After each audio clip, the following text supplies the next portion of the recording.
Deməli, vakuumda elektrik cəryanı. Vakuumda elektrik cəryanına biz baxdığımız zaman gənclər, təbii ki, burada vakuum diodunu görürsüz. Dairənin içərisi, yəni o bizdə vakuum diodunu göstərir. Onun içərisində anod var, katod var, bir də közərmə teli var. Nə edirlər uşaqlar? Bu közərmə telini başlayırlar qızdırmağa. Qızdıran zaman metalda nə edir? Temperatur artır. Temperatur artdığı zaman buradan dırnaqarası desək, elektronlar metalın səthindən buxarlanmağa başlayır. Görürsünüz? Yəni qopurlar. Bu hadisəyə deyirlər termoelektron emissiya hadisəsi. Bir daha deyirəm, termoelektron emissiya hadisəsi. Yəni metal qızdırılır, yəni vakuumda təbii ki, onun səthinə elektronların qopması hadisəsidir bu. Qopan elektronlar müsbət yüklü anoda tərəf gedirlər. Və bu zaman dövrədə nə yaranır? Ampermetr cəryanı göstərir. Bu, vakuumda elektrik cəryanıdır. Aydın oldu? Yəni, onda belə çıxır ki, vakuumda elektrik cəryanının yaranmasında iştirak edən yük daşıyıcılar kimlərdir? Metalın səthindən qopan sərbəst elektronlar. Mən sizdən soruşsam, vakuumda elektrik cəryanını yaradan yük daşıyıcılar nədir? Deyəcəksiniz, elektronlar. Aydın oldu? Belə. Deməli, uşaqlar, burada təbii ki, biz müəyyən bir iş görməliyik. Müəllim, nə işi görməliyik? Yəni, biz bunu özümüz edirik. Xarici bir təsirə ehtiyac var vakuumda elektrik cəryanı yaranması üçün. Elektronu, yəni qopardmaq lazımdır metalın səthindən, düzdür? Bunun üçün siz müəyyən bir iş görməlisiniz. Həmin işə deyirlər çıxış işi. Yəni, elektronu çıxarmaq üçün lazım olan, görülən işdir bu metalın səthindən. Və təbii ki, elektronlar orada müəyyən bir sürətə malikdir deyə onların kinetik enerjisi var. Yəni, elektronların kinetik enerjisi gərək çıxış işindən böyük və yaxud da ən azından ona bərabər olmalıdır ki, o elektronlar metalın səthini tərk edib getsinlər. Aydın oldu? Bu formada yadda saxlaya bilərsiniz. Bir daha deyirəm, orada A çıxış işini göstərir. Yəni, bizim kinetik enerjimiz YK, elektronların kinetik enerjisi gərək çıxış işindən böyük olsun ki, onlar nə edə bilsinlər?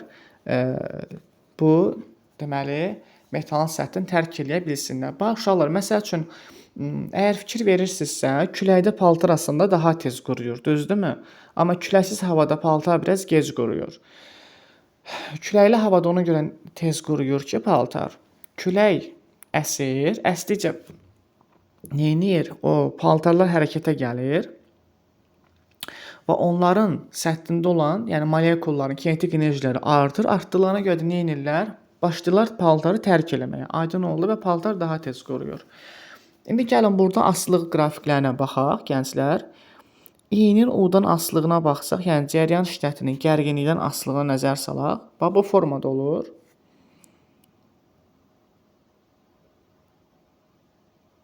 Bu 1 olsun, bu da 2. Eyni yerdən gəldilər. Belə bu formada gedir. İndi buna deyirlər I doyma cəryan şiddəti 1.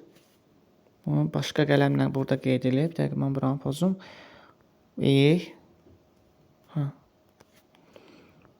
Bax, buna deyirlər 1. Yəni I doyma 1. Buna deyirlər I doyma 2. Ayağında D yazılır. I doyma 1, I doyma 2. Niyə görə ay uşaqlar? Çünki bu elektronlar, sərbəst elektronlar metalın səthində sonsuz sayda deyil, müəyyən bir miqdardadır, düzdür? Onlar hamısı gəlib anoda çatandan sonra nə yaranır burada? Doyma cəryanı yaranır, düzdür?